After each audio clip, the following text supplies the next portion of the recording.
Hello, good morning children. കഴിഞ്ഞ ക്ലാസ്സിൽ എന്താണ് നമ്മൾ പഠിച്ചത്? ചേർത്ത് എഴുതുക എന്നുള്ള പ്രവർത്തനമാണ് പഠിച്ചത് അല്ലേ? ഒന്ന് പറഞ്ഞു നോക്കൂ. വരുന്നുണ്ട് പ്ലസ് അമ്മേ, വരുന്നുണ്ടമ്മേ, കയറി പ്ലസ് ചാഞ്ചാടി, കയറി ചാഞ്ചാടി, നിനക്ക് പ്ലസ് ഉണ്ണി, നിനക്കുണ്ണി, അറിയാ പ്ലസ് പൈതങ്ങൾ, അറിയാ പൈതങ്ങൾ. 3 ചോദ്യങ്ങളുടെ ഉത്തരം പറയാൻ നമ്മൾ പഠിച്ചു അല്ലേ? ഒന്ന് പറയൂ. കുഞ്ഞ് കരയുന്നത് എപ്രകാരമാണ് കുഞ്ഞ് കരയുന്നത്? പുരികവും ചുണ്ടും ചുളിച്ച് വിങ്ങി വിങ്ങിയാണ് കുഞ്ഞ് കരയുന്നത്. പുരികവും ചുണ്ടും ചുളിച്ച് വിങ്ങി വിങ്ങിയാണ് കുഞ്ഞ് കരയുന്നത്. അടുത്ത ചോദ്യം പറയൂ. കുഞ്ഞിൻ്റെ കൈവിരൽ മുറിഞ്ഞത് എങ്ങനെയാണ്? പനിനീർ ചെടിയുടെ മുള്ളേറ്റാണ് കുഞ്ഞിൻ്റെ കൈവിരൽ മുറിഞ്ഞത്. കുഞ്ഞിൻ്റെ കൈവിരൽ മുറിഞ്ഞത് എങ്ങനെയാണ്? പനിനീർ ചെടിയുടെ മുള്ളേറ്റാണ് കുഞ്ഞിൻ്റെ കൈവിരൽ മുറിഞ്ഞത്. കുഞ്ഞിൻ്റെ കാൽമുട്ടുകൾ ചതഞ്ഞത് എങ്ങനെയാണ് ചതഞ്ഞത്? മാവിൻ്റെ മുകളിൽ കയറുമ്പോൾ വീണിട്ടാണ് കുട്ടിയുടെ കാൽമുട്ടുകൾ ചതഞ്ഞത്. ഒന്നുകൂടെ പറയൂ. തൈമാവിൽ നിന്ന് വീണാണ് കുഞ്ഞിൻ്റെ കാൽമുട്ടുകൾ ചതഞ്ഞത്. ഇനി അടുത്ത 2 ചോദ്യങ്ങളുടെ ഉത്തരം പറഞ്ഞു പഠിക്കാം. പടം വീണപ്പോൾ കുഞ്ഞിന് എന്ത് സംഭവിച്ചു? മുറിയിലുണ്ടായിരുന്ന പടം വീണപ്പോൾ കുഞ്ഞിന് എന്താണ് സംഭവിച്ചത്? പടം വീണപ്പോൾ കുഞ്ഞിൻ്റെ നെറുക മുറിഞ്ഞു. പടം വീണപ്പോൾ കുഞ്ഞിൻ്റെ നെറുക മുറിഞ്ഞു, നെറ്റി മുറിഞ്ഞു. മറിച്ചിട്ട് ഈ പടം മുകളിൽ നിന്നയ്യോ മുറിച്ചിതേ പൊന്നിൻ നെറുകയും. പടം വീണപ്പോൾ കുഞ്ഞിൻ്റെ നെറ്റി നെറുക മുറിഞ്ഞു. കുഞ്ഞിന് ഭൂഷണമാണെന്ന് പറയുന്നത് എന്താണ് കുഞ്ഞിന് ഭൂഷണം? ഒന്നും തിരിച്ചറിയാത്ത കുഞ്ഞിന് കളിക്കിടയിൽ പറ്റിയ മുറിവുകളാണ് ഭൂഷണമെന്ന് പറയുന്നത്. കുഞ്ഞിനൊന്നും തിരിച്ചറിയാറായിട്ടില്ല.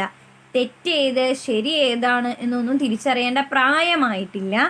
അപ്പോൾ കുഞ്ഞിന് പറ്റിയ മുറിവുകൾ ഭൂഷണമാണെന്നാണ് പറയുന്നത്. കുട്ടിക്കേറ്റ പരിക്കുകളാണ് ഭൂഷണമെന്ന് അമ്മ പറയുന്നത്. 5 ചോദ്യങ്ങളുടെ ഉത്തരവും പറയാൻ പഠിക്കാം. ഒന്നുകൂടെ പറയാം. കുഞ്ഞ് കരയുന്നത് എപ്രകാരമാണ്? പുരികവും ചുണ്ടും ചുളിച്ചാണ് കുഞ്ഞ് കരയുന്നത്.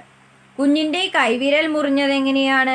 പനിനീർ ചെടിയുടെ മുള്ളേറ്റാണ് കുഞ്ഞിൻ്റെ കൈവിരൽ മുറിഞ്ഞത്. കുഞ്ഞിൻ്റെ കാൽമുട്ടുകൾ ചതഞ്ഞത് എങ്ങനെയാണ്? തൈമാവിൽ നിന്ന് വീണ്. പടം വീണപ്പോൾ കുഞ്ഞിന് എന്ത് സംഭവിച്ചു? പടം വീണപ്പോൾ കുഞ്ഞിൻ്റെ നെറുക മുറിഞ്ഞു. കുഞ്ഞിന് ഭൂഷണമാണെന്ന് പറയുന്നത് എന്താണ്? മുറിവുകൾ. കുഞ്ഞിനേറ്റ മുറിവുകളാണ് ഭൂഷണം. ഭൂഷണം എന്ന് പറഞ്ഞാൽ അലങ്കാരം. ഉത്തരം എഴുതുക എന്നുള്ള പ്രവർത്തനത്തിലേക്ക് പോവാം. കുട്ടിക്ക് പറ്റിയ പരുക്കുകൾ വിവരിക്കുക. അത് എഴുതണ്ട, പറഞ്ഞു പഠിക്കുക. കുട്ടിക്ക് പറ്റിയ പരുക്കുകൾ വിവരിക്കുക. പറയൂ.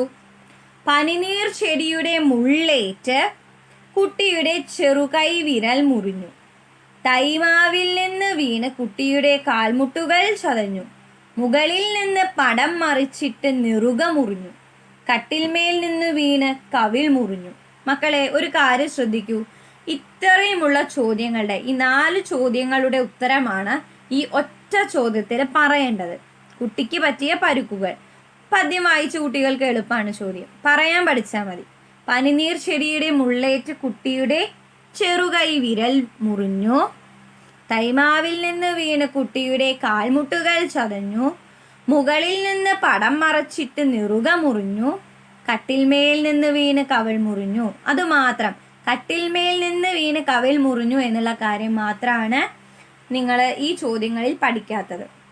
പല ആവൃത്തി പറയുക. പനിനീർ ചെടിയുടെ മുള്ളേറ്റ് കുട്ടിയുടെ ചെറു കൈവിരൽ മുറിഞ്ഞു. തൈമാവിൽ നിന്ന് വീണ് കുട്ടിയുടെ കാൽമുട്ടുകൾ ചതഞ്ഞു. മുകളിൽ നിന്ന് പടം മറിച്ചിട്ട് നെറുക മുറിഞ്ഞു. കട്ടിൽമേൽ നിന്ന് വീണ് കവിൾ മുറിഞ്ഞു. അടുത്ത ചോദ്യം നോക്കൂ. അമ്മ ചുംബിച്ചപ്പോൾ കുട്ടിക്കുണ്ടായ മാറ്റം എന്താണ്? അമ്മ ചുംബിച്ചപ്പോൾ എന്തു മാറ്റമുണ്ടായി? ഉരച്ചീവണ്ണം അക്ഷതമോരോന്നുമേ തിരിച്ചു ചുംബിച്ചാൾ ഉടനമ്മ. സ്ഫുരിച്ച പുഷ്പത്തെ അളി പോലെ കുട്ടി ചിരിച്ചാൻ കാർനീങ്ങും ശശി പോലെ. എന്താ സംഭവിച്ചത്? അമ്മ ചുംബിച്ചപ്പോൾ കുട്ടിയുടെ മുഖം കാർമേഘം നീങ്ങിയ ചന്ദ്രനെ പോലെ തെളിയുകയും അവൻ ചിരിക്കുകയും ചെയ്തു. അമ്മ ചുംബിച്ചപ്പോൾ കുട്ടിയുടെ മുഖം കാർമേഘം നീങ്ങിയ ചന്ദ്രനെ പോലെ തെളിയുകയും അവൻ ചിരിക്കുകയും ചെയ്തു. ഈ ചോദ്യത്തിന് ഉത്തരം വൃത്തിയായി അങ്ങ് എഴുതാൻ പഠിക്കണം. അതായത് ഒരു ഉത്തരം എഴുതുമ്പോൾ അതിൻ്റെ തുടക്കവും അവസാനവും ഒക്കെ വേണം. അതേപോലെ തന്നെ കുത്ത് അങ്ങനെയുള്ള കാര്യങ്ങളെല്ലാം നിർബന്ധമായും ഉണ്ടായിരിക്കണം ഉത്തരത്തിൽ. അപ്പോൾ ഒന്നുകൂടെ പറയാം. അമ്മ ചുംബിച്ചപ്പോൾ കുട്ടിക്കുണ്ടായ മാറ്റം എന്താണ്? അമ്മ ചുംബിച്ചപ്പോൾ കുട്ടിയുടെ മുഖം കാർമേഘം നീങ്ങിയ ചന്ദ്രനെ പോലെ തെളിയുകയും അവൻ ചിരിക്കുകയും ചെയ്തു. മിസ് ഒരു ഒറ്റ വാക്കിൽ ഉത്തരം എഴുതാൻ ഒരു ചോദ്യം കൂടി എഴുതി പഠിക്കാൻ ഉള്ള വർക്കിൽ തരുന്നുണ്ട്. നോക്കാം.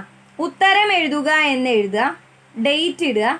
ആരാണ് കുട്ടിയെ തലോടിയത്? ആരാണ് കുട്ടിയെ തലോടിയത്? പാഠഭാഗവുമായി ബന്ധപ്പെട്ട ഒരു ചോദ്യമാണത്. ഉത്തരം പറഞ്ഞേ. അമ്മ. ആരാണ് കുട്ടിയെ തലോടിയത്? അമ്മ.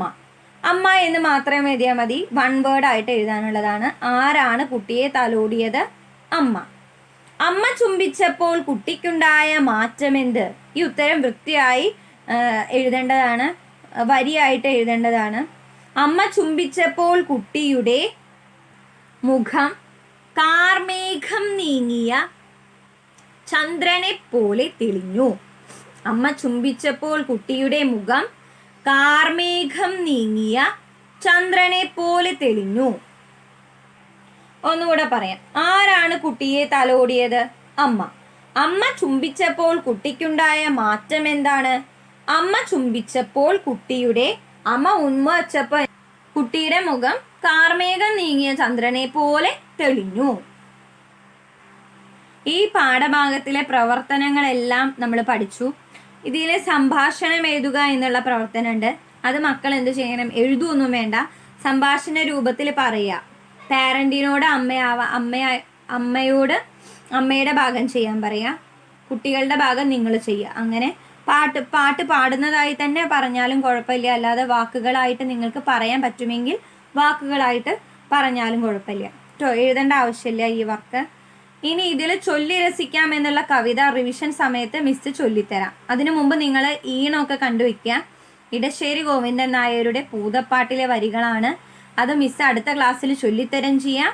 ഈ പാഠം റിവിഷനും തരാം. അതിനുശേഷം ട്യൂസ്ഡേ ആണ് ഇനി വെനസ്ഡേ ആണ് ഇനി അടുത്ത മലയാളം ക്ലാസ്. വെനസ്ഡേ നമുക്ക് ഇത് 2 യൂണിറ്റ്, ഈ യൂണിറ്റും ഇതിന് മുൻപുള്ള യൂണിറ്റും കൂടി TP ടെസ്റ്റ് പേപ്പർ വയ്ക്കാം, യൂണിറ്റ് ടെസ്റ്റ് നടത്താം. ഓക്കെ, അപ്പോൾ നന്നായിട്ട് പഠിക്കുക. കോപ്പി വർക്ക് കൂടെ തരാം. ജയം, ജനൽ, പൂജ, ചഷം, ചങ്കാരം എഴുതാട്ടോ. Thank you.